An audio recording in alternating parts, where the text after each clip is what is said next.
Muscular dystrophy, ख़ास तौर से जो ड्यूशेन मस्कुलर डिस्ट्रॉफी होती है डीएमडी, और छोटे बच्चों में जब वो चलना स्टार्ट करते हैं तो उस टाइम पर अगर इस चीज़ को पहचान लिया जाए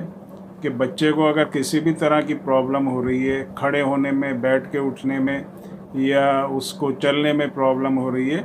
तो अगर हम इसको इधर उधर ना जाकर इधर उधर ना सोचें और टाइम को जो है ख़राब ना करें, और इनिशियली अगर उसको स्टार्टिंग में ही पहचान लिया जाए कि जो प्रॉब्लम है ये मस्कुलर डिस्ट्रॉफी की वजह से है, और उसको हम जल्दी से कर सकते हैं। क्योंकि बहुत ज़्यादा टाइम जो है इसी में वेस्ट हो जाता है कि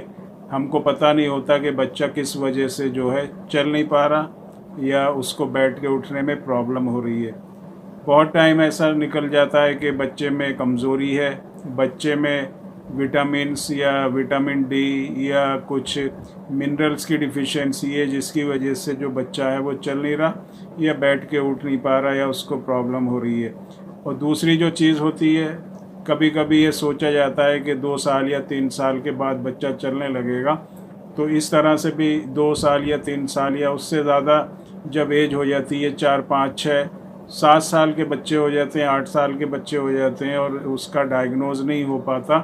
तो काफ़ी टाइम जो इस तरह से वेस्ट हो जाता है। और इस टाइम में क्या है, बच्चे की बहुत ज़्यादा मसल्स में वीकनेस हो जाती है, उसकी जो स्पाइन होती है वो भी टेढ़ी होने लगती है, जो रीढ़ की हड्डी होती है वो टेढ़ी हो जाती है, और उसका जो सीना होता है वो आगे की तरफ को निकल जाता है, और जो उसका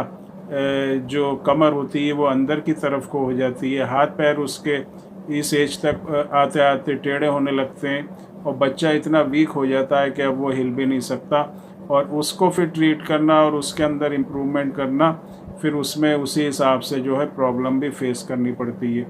तो मस्कुलर डिस्ट्रॉफी का जो ट्रीटमेंट होता है, ड्यूशेन मस्कुलर डिस्ट्रॉफी का, बहुत ही अर्ली स्टेज में जितनी जल्दी हम इसको पहचान के इसका ट्रीटमेंट करेंगे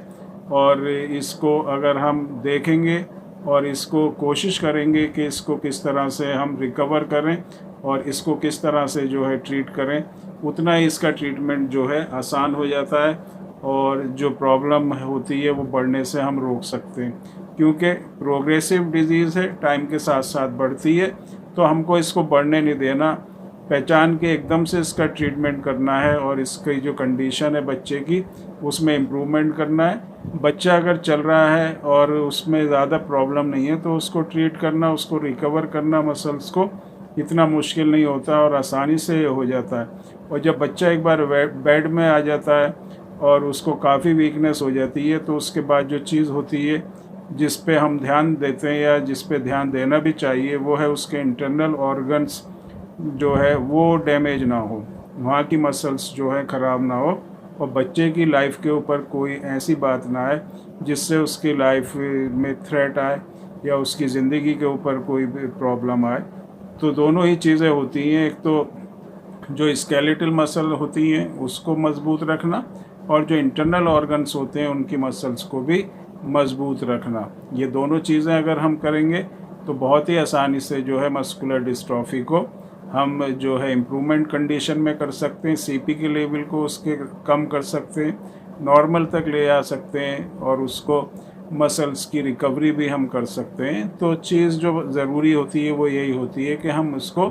पहचान लें, और जितनी जल्दी हम इसको पहचान लेंगे उतना ही आसान जो है इसका ट्रीटमेंट भी होगा, और बच्चे को किसी तरह की प्रॉब्लम